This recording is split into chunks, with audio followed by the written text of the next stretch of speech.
Every time our athletes walk into this weight room, they're going to be pushed to the max. Let's go! Let's go! The barbell hasn't changed in over 100 years. I can take a 25-pound plate and we'll go out on the turf and I'll have you hating life. We talk about straining your gut, pushing past that comfort level. I want a lot of energy.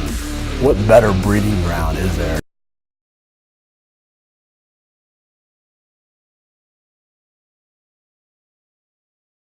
Hey guys, welcome back to Our Game Talk. I'm your host, McKeefery, and this is episode number 288. I want to thank you guys for listening each week. Really appreciate those of you that like, share, comment. Just helps us continue to highlight the great people we have in our profession. Also want to thank all of our sponsors. This isn't possible without them.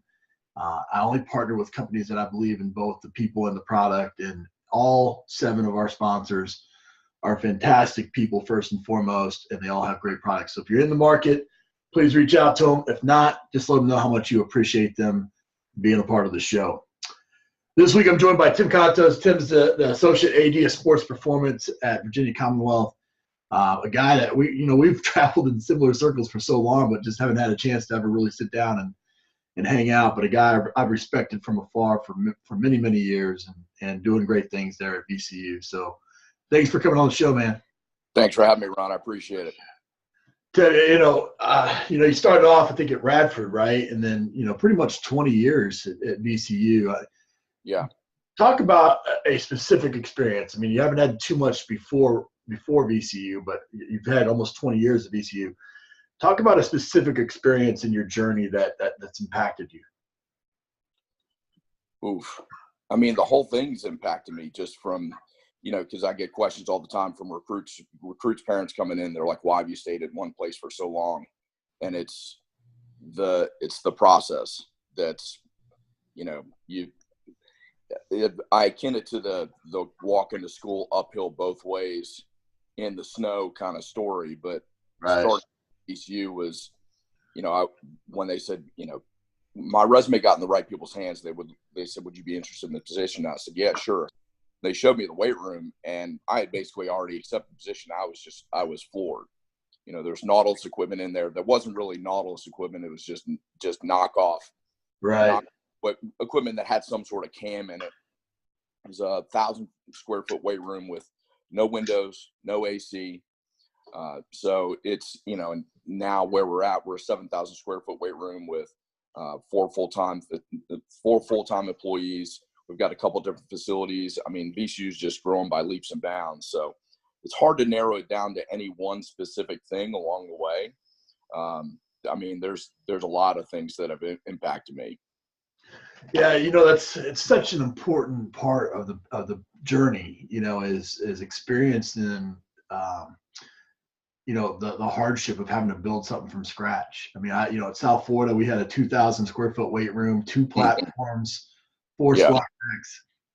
And you get real creative real quick. Yeah, you had to, I had literally 9 straight lift groups that would eat my sandwich on the floor while I'm coaching, stay alive. But you become resourceful, you become, and I think it's, for all the young coaches that are listening, don't be afraid of those opportunities that seem like on the outside aren't very appealing, because they make you the best coach possible.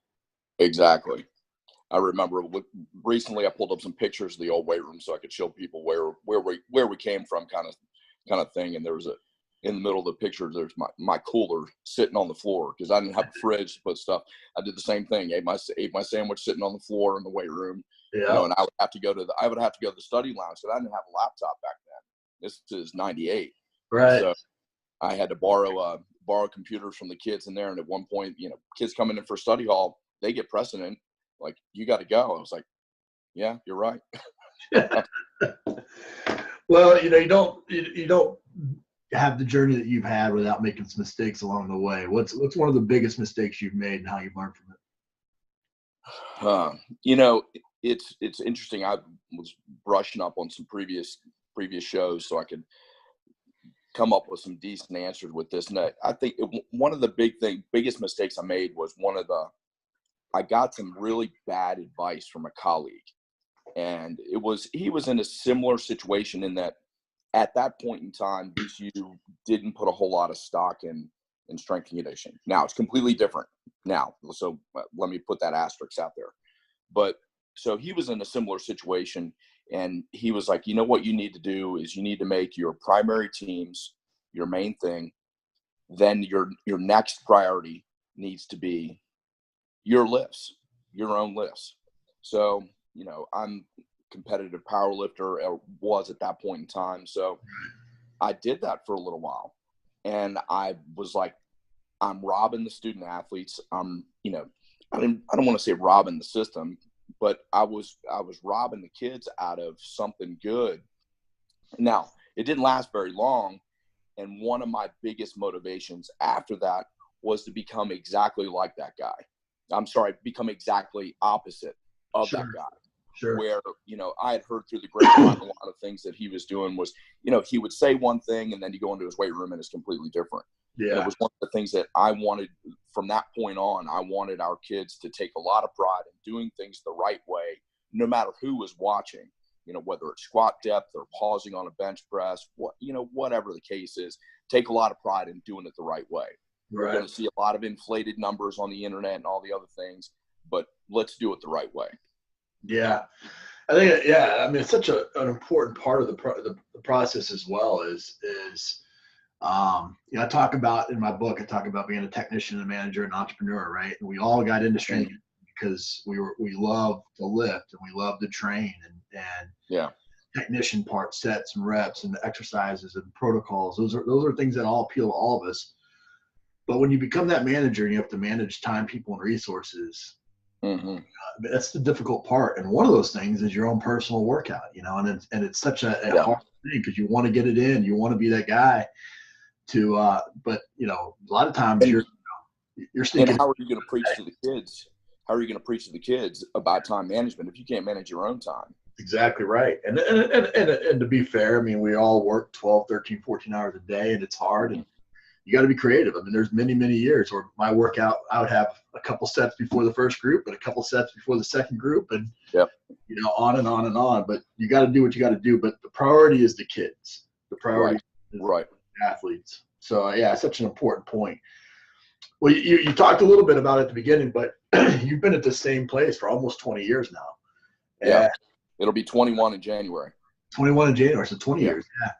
So, you know, it's something that just doesn't happen, you know, and you've had your opportunities. You've had your opportunities to leave throughout, you know, early on when it wasn't as appreciated as it is now.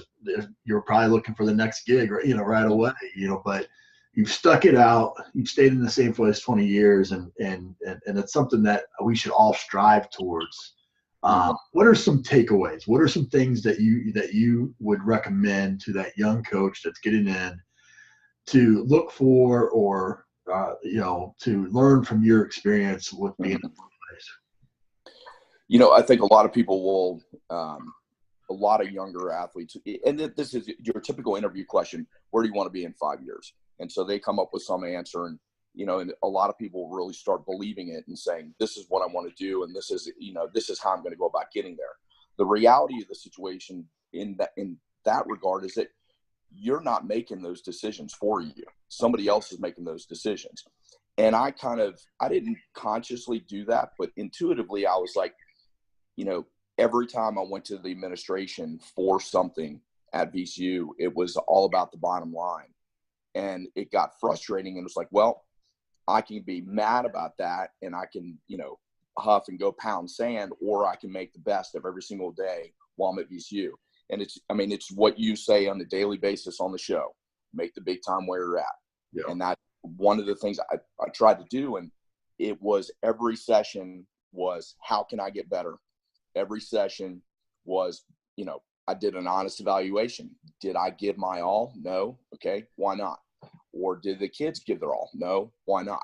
So, so doing that on the daily, and that's one of the things when our new administration came in, they saw that, and that they, you know, one of the things I was told, I was recently appointed director of sports medicine.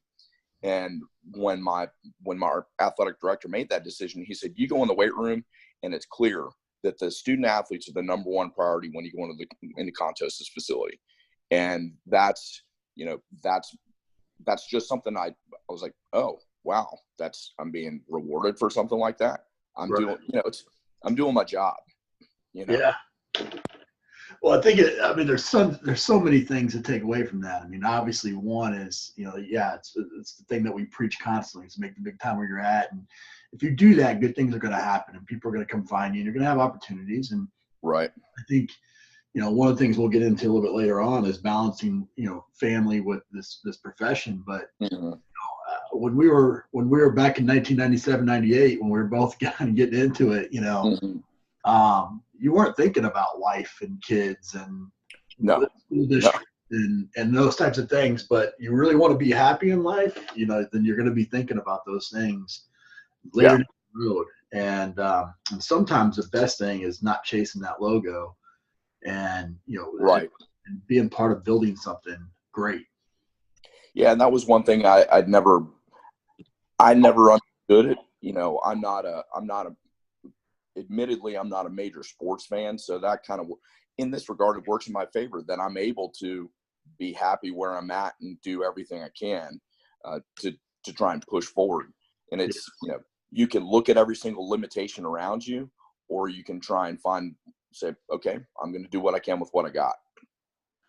Yeah. And I think the other part of that is actually, I mean, there's the satisfaction that comes with, training athletes and being a part of their lives and seeing the transformation and all that. But there's also other satisfaction that comes with taking a place that didn't prioritize strength and conditioning to now they're rewarding you as the director of the entire, sports performance department and recognizing the importance of your position and the impact that you make, not just in the weight room, but outside of the four walls of the weight room.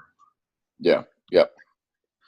You mentioned becoming that associate AD, and I think that I talk on the show quite often about there being three ways that I think our profession needs to grow. We need to create a degree in strength and conditioning. That has to happen.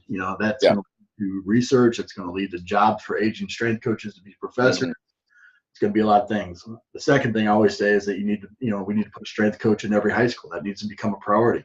Yeah, absolutely. But the third thing is that I think that we have to become associate athletic directors. We have to become high performance managers where we're leading these departments. Yeah. And the reason why that makes sense for a strength coach, in my opinion, is because we typically have the head coach's ear, the AD's ear, the trainer's ear, the nutritionist's ear, and there's mutual respect across the board. But that's not, right now that's not commonplace and that's not the norm. And I'm sure you've experienced some challenges, taking on a position like you have. Absolutely. What have been the positives and the negatives of taking on this role? Well, I'm still new in it. So let me give you that. So I'm still facing quite a few challenges, but I would have to say the biggest challenge that I faced was that I'm not a medical professional. You and I and everybody else can say, well, we know quite a bit about injuries, but we're not licensed professionals.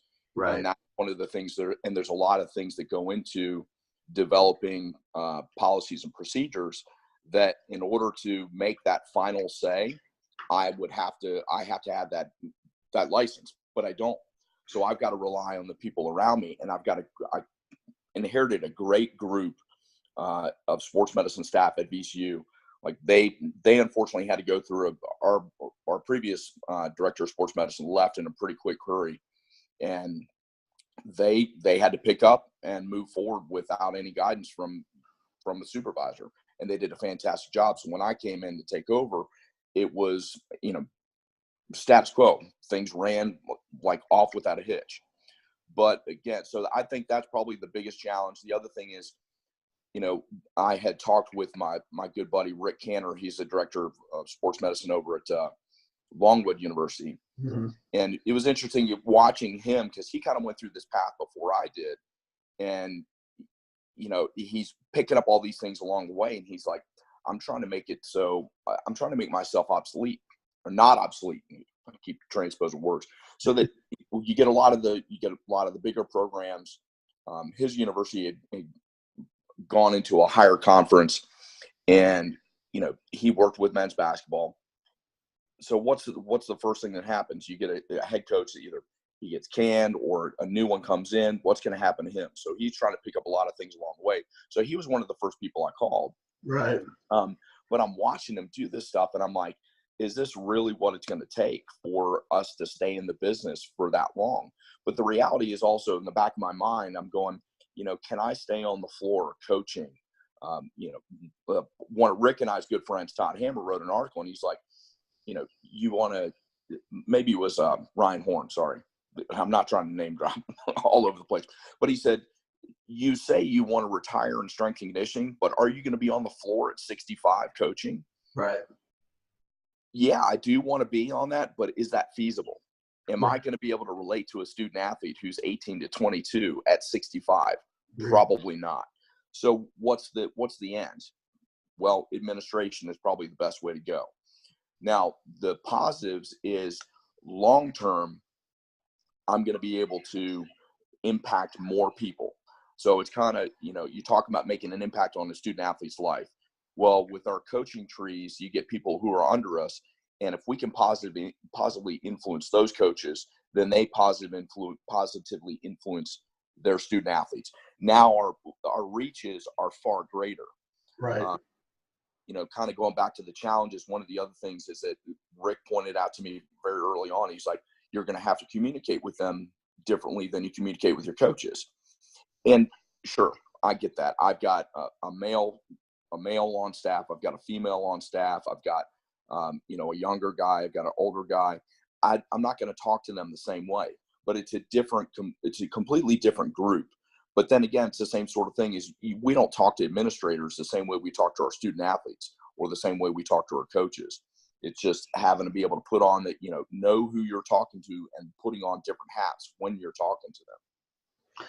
Yeah, I think those are, all valuable skills. And I've talked about this ever since, I've been talking about this for 20 something years about retiring. And I had every strength coach at a round table at the NSCA stand up and said, sit down if you can't name more than 5 people that have retired in this business. And the whole room sat down, Yeah. Really scary stuff. And I think that, developing skill sets beyond just the normal skill sets of a strength and conditioning coach are very, very important. If you're going to have longevity in this profession, the key is to try to find ways to stay connected to it, because you've invested so much, Exactly. Yeah. And you've done that obviously with your role and being smart, but it also it advances the profession. I think that's the other part of the piece that strength coaches need to wrap their head around is our legacy. We're still in infantile stages of this profession. It's still under 100 years old. Mm-hmm.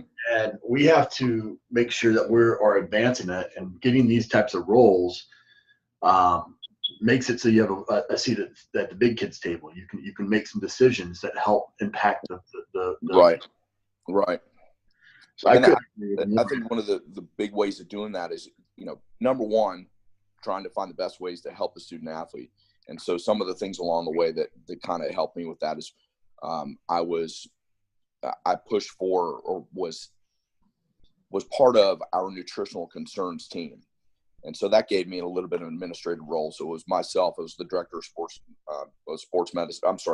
performance, along with our dietitian and our at the time, our director of sports medicine. So that gave me a little bit of administrative role. And then I was appointed onto our senior athletic leadership team, and we're involved with trying to, number one, disseminate information from the higher administration in the athletic department down to the people who are on the ground floor. But then also we're in charge of continuing education. So those things, it was never anything that was, I'm going to do this to further my career, but it was in order to do the best job right now. These are the things that I need to push for. Yeah. So. Yeah, I think it's so important. It's so important. And that's, again, you got the people that complain and just want to sit downstairs and not do anything and, bitch and complain about what's not being done. But then you got the ones that take action and are part of the process and find the solutions from within. And right. We got guys and girls, we call them roadblocks. All they do is sit there and create roadblocks. Well, What about this? Well, then they find 5 roadblocks for why that wouldn't work. Would you stop already? let's push forward. Let's figure this out. There's got to be a way. And the bigger takeaway, in my opinion, is who better than the strength coach to be an advocate for the student athlete. The person that's dealing with every single athlete all the time. Yep. You have the pulse. You have your thumb on the pulse of the institution, and I think that's where ADs can really, see the value. One of the things that I would do later in my career was I made sure we trained our AD, mm-hmm.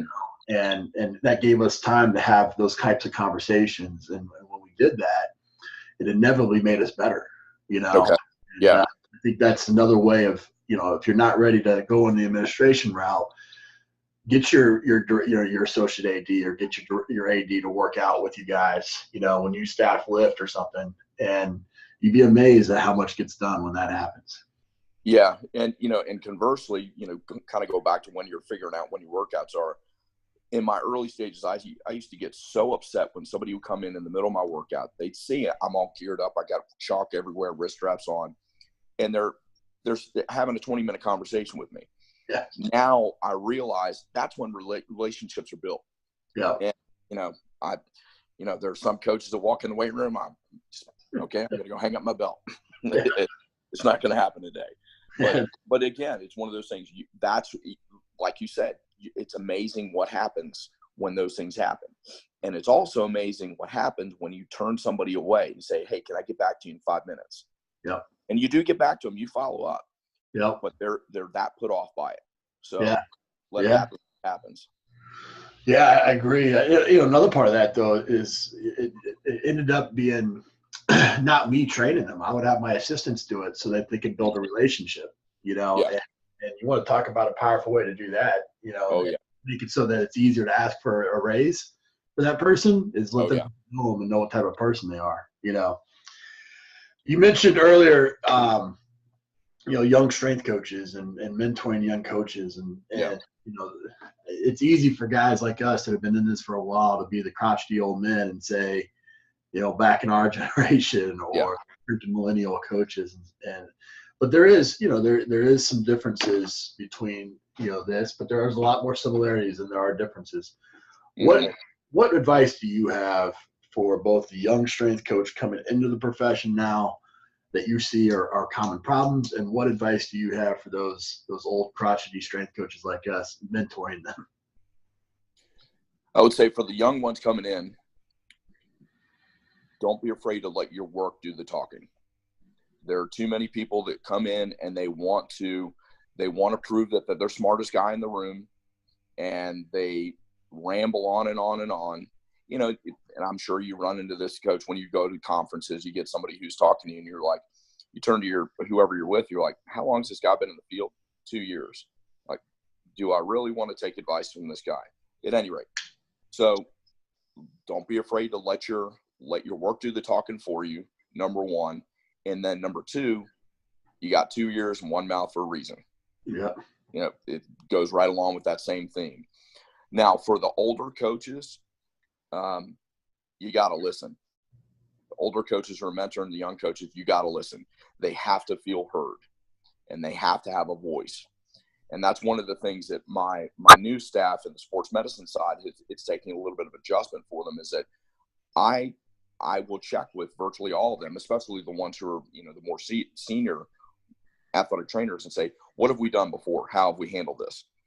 How can we improve this? So I'm going to check with everybody. And I do that with my sports performance staff as well. Check with everybody before I make a decision. Now, is what they say going to have 100%, influence on it? Probably not, but I'm going to get feedback from them, and we're going to move forward with the best decision possible. But I would say, again, listen to your staff. They have to feel like they have a voice. They have to feel heard. Yeah, absolutely. I think what I've learned the most is that autonomy, that's one of the things that motivates most people, is having autonomy and feeling like they have, a voice in what they do and say. And I think that's all of us. I don't think that that's a generational thing. Mm-hmm. I think it's important that we do that. Now, what we lack as young coaches, in my opinion, is perspective. You know, we look at an isolated incident and we without all the information sometimes. You know, why is that guy showing? You know, why are we doing this in our workout?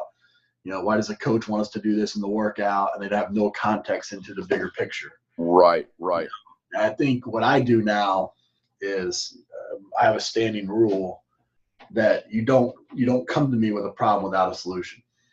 You know, I like that. You know, I've done that with one or two employees, but I think that's a good standing rule to have. Because you have to. I want you to start to think like a head strength coach. I want you to start to think like, you know, like I have to. Or an administrator. Or an administrator, exactly. Yeah. Absolutely. And by doing that, now we can give some context. We can say, well, why? You know, we can add where our rationale is. And I think having everybody have a voice and feel like they've put input in, I think that's always important. Yeah. But I think the number one thing, like you mentioned, is providing some perspective and some context to, you know, to decisions that are made. And I think that that's the part that we lack sometimes. We just want to say, just do it because I said to do it. Well, yeah. That's going to lead to some you know, dissension in the ranks. You know. Yeah, and there's a time and a place also, and that's one of the reasons why I've got when my boss, when our athletic director came in, I got a new boss, a deputy athletic director, and he was like, I want to start doing biweekly, so every 2 weeks, 20-minute meetings, and I was like, are you kidding me? I was like, I don't have time for this, but it's one of the best things ever, and it's one of the things I do with my staff that you may make decisions on the fly, but it's in those 30-minute meetings where I can explain to them, here's why we had to do it this way. And here's why I needed you to do it without question. Yeah, no, absolutely. You know, one of my favorite things, just watching you from afar, is when you post your movie reviews with your kids. You know, I don't do the review, which I kick myself every time I see you do that. But I've made our kids, you know, watch every 80s great movie and every 90s great movies now, and we have fun with it. You know, they actually have fun with it. But you know, how old are you? We have 21-year-old, we have two 18-year-olds and a 16-year-old right now. Okay, all right. So they're on the tail end here, but you know, they love it. You know, it's time with dad. You know, and it's just kind of one of the things. And same thing with you and your kids. You know, talk about, you know, how you've maintained as best you can a work-life balance with the challenges that this profession brings. Wow, I want to figure out just how deep I want to go with this, but it was, you know, for a long time, it was just trying to create the relationships and accessibility, and that's so difficult. And for a long time, I'm divorced now, but my ex-wife was pretty understanding of everything that went on that went into the program and developing it. And so when I did get separated and I started having more one-on-one time with my kids, and I think this is a powerful lesson for just about anybody out there. But when I started having basically assign one-on-one time, a couple hours on Tuesdays and Thursdays, I was asking my kids, I was like, how are you doing with everything? And they said, oh, it's good. We get more time with you this way. And that was just a really eye-opening, like, that's one of those really hard lessons. Yeah. I'm thankful that I learned it when I did. Now, I could have learned it earlier, but it's one of those things, you know, you don't want to repeat that again. So, and we had started our movie times before that, but again, just kind of learning that hard lesson, I think it's kind of like when you get, you know, the equivalent is when you get removed from your main sport responsibility, whether they bring in another coach or something like that. It's some humble pie, but you're either going to get really freaking good afterwards and you're going to do a hell of a job, or you're going to get out of the profession, you know? Yeah. So I've done what I can to become the best dad possible for them. And so, but yeah, so, you know, trying to find that time, trying to find the common ground too. I've got a girl and a boy, and they, you know, they're actually pretty similar as far as their likes and dislikes, but it was like trying to find something that they wanted to do. They didn't have similar interests in sports or anything like that. And so it was like, all right, well, we can watch a movie. What do you guys want to watch? Right. And so we started doing that, and just like you're talking about, you're like, what'd you guys think? And like, oh, well, let's post this on Instagram, or let's post on, it was Facebook at the time, Yeah. So let's post on Facebook, and let's start doing reviews. And then one night I was like, let's create a page. Now I'm not active on that page anymore. We still do the movie reviews, right? But you find time when you can. And one of the, this will be moving forward into the book review, or book I'd recommend, but Just One Thing. The guy talks about there's no such thing as multitasking, Right. So I can't take care of work issues and watch a movie with my kids at the same time. So I'm gonna do just one thing, and I'm gonna do my best to shut down whatever it is outside. If it's work, I'm going to turn my phone off. I'm going to put it off to the side, and now we've kind of moved on to, we make dinner together, and I'll turn my phone off while we're making dinner. We talk about our day and everything else. And then we sit down and we watch the next thing is an episode of House. So you haven't seen enough movie reviews lately because we've been watching House. I don't know if everybody wants a review of every episode of House, but but it's still that time. Well, I think that's the critical piece, right? Time, you spell love, Time. What you love, you'll spend time on, and you got ways to do that, and finding tactical, ways to do that is hard. One of the biggest things for me was, early on, I really tried to keep them kind of out of the weight room because I was worried about them, safety and being in the way, or being a menace or whatever. But it's actually those times that are the best times when when they would do something. I remember, this is a funny story. I was coaching up at Easter, and our kids came up, and they were, I don't know, 13, 14. And I'm sitting there leading stretch, and that song, the Nene song, comes on, right? And I'm leading stretch, and all of a sudden I look over, and our kids are all doing the Nene, and the players are just busting up laughing. It was just a really cool moment, Yeah. And even though it was somewhat embarrassing with the way they were dancing, it was kind of like, that's going to be in my memory for the rest of my life. Yeah. Apple doesn't fall too far from the tree, huh? Yeah, no, I cannot. But they, I think that's the critical piece, is finding things that you guys can be doing things together, but then also sharing your world with them. We have the opportunity to work in a pretty cool world. We work with diverse people that are typically leaders, that are high performers. Who better to be around our kids, Oh yeah. And and they get to see the end result when we're going to their wedding, or they're having kids and they're sending pictures and things like that. They're like, wow, you coached them? Like, you knew them when they were 18? Right. Did you know their girlfriend? No, they moved on, and they're an adult now. So it's pretty cool. Yeah. I tried to get my kids in there, and, and not push it, and just have them be around it initially. And then, hey, do you want to go lift? And we did get into lifting for a little while. And then both my kids got into jiu-jitsu. And you roll, right? Yep. Yeah. Love it.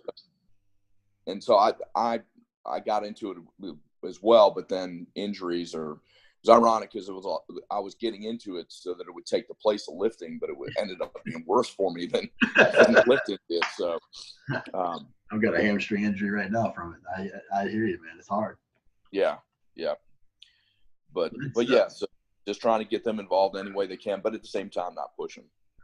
Yeah, I mean, that's the other part of the equation, right? Is that we're used to performing or producing and challenging high performers, and we got to remember that our kids they're not always living up to that. They don't always grow in a lot of ways, and so it's, as you would attest, obviously, in that same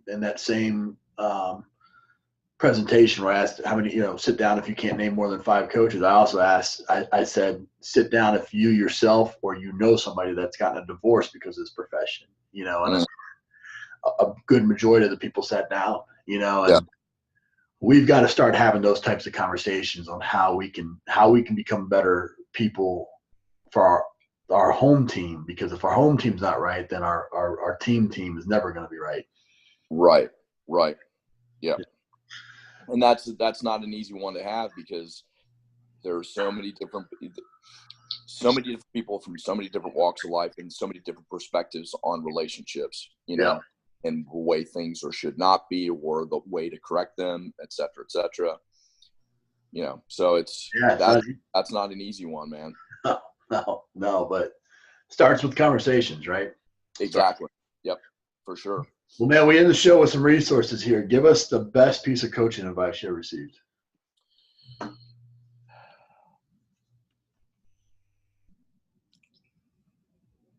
I would have to say it was the antithesis of the best piece of coaching advice, because it caused me to go in the right direction when that guy was like, you need to make your workouts a priority. Yeah. And it's the exact opposite. You got to make the kids, the student athletes, the priority. Yeah. Yeah. I agree with that 100%. Give us a book, app, and website recommendation. So book, I would say Just One Thing. And then Train to Win by Martin Rooney. That's one that's not, that came out in, early 2000s. And then it's such an easy read, and he's such a charismatic individual. That's another thing. If you were ever to go see a public speaker, Martin Rooney, you will get every dime's worth of your money. I mean, he's just fantastic. He's unreal. Yeah. And then app, I was going to go to one of my younger associates and ask them what they utilize. Instagram and Facebook is what I'm utilizing right now. Website, Elite Fitness, EliteFTS.com, plethora of information, everything from strength and conditioning to powerlifting to just general fitness information, nutrition. Our friend Todd Hammer writes a column on there, by the coach, for the coach, and he's very candid about his travels and the things that he sees. And he was actually I don't know if you'll appreciate me saying this, but he was actually my first graduate assistant here at VCU. Yeah. And he and I have become great friends, and he's a great resource. And he's one of these guys that has been able to, I used to make fun of him, say that he was made of glass, because he wasn't flexible. And if you try to bend glass, it breaks. And so he's done a great job of trying to bend and trying to give coaches what they want, and to try and better the profession and better his department. Yeah, he's a fantastic guy. We've had him on the show as well, and just I think the world of him as well. Well, man, this has been fun. I think there's so many things to take away from it. I mean, being able to grow yourself, your skill set outside of just being a strength and conditioning coach, I think is so important. Mm-hmm. I think mentoring and legacy and giving back is so important. And I think the most important thing is focusing on that home team and finding ways, to include them, to be a part of their lives, and find unique, creative ways to make something that, that's memorable. Those kids will remember that for the rest of their lives. So, well, let me say this real quick, Ron. I would be remiss. I have, let me a correction. I have 2 kids. My oldest is gender neutral. So if they get the opportunity to watch the show and hear me say that I've got a girl and a boy, they're going to be pretty pissed. Yeah. Gotcha. Well, and I think, again, I mean, it's such a testament to you and to know that and to talk about it. I think it's such a hard thing. Being a parent is one of the most difficult things in the world, and we're lucky because there's no owner's manual, dude. Yeah, we're lucky because we get to experience all these diverse athletes and all these different things that we're a little bit more, I say worldly, but we're a little bit more open to all kinds of different things. But I mean, yeah, kids, it's the toughest part. So again, it's a testament to who you are. So appreciate you, man. Appreciate what you do and how you do it. Absolutely. Thanks for having me on the show, Ron. I really appreciate it. It's an honor. That's it for this episode of Iron Game Chalk Talk. Thanks to this week's guest as well as our sponsors for bringing this episode to you for free. Make sure to check out ronmckeefery.com where you can join our mailing list, find the show notes, including all the links and resources mentioned, and information about Coach McKeefery's other products. While you are there, please join Coach McKeefery in the comments section thanking our guest for sharing. If you haven't subscribed to Iron Game Chalk Talk on YouTube or iTunes yet, make sure to do so. Comments, ratings, and reviews are always welcome. Coach McKeefery can be found on Twitter at @RMcKeefery, on Facebook and YouTube at /Ron.McKeefery.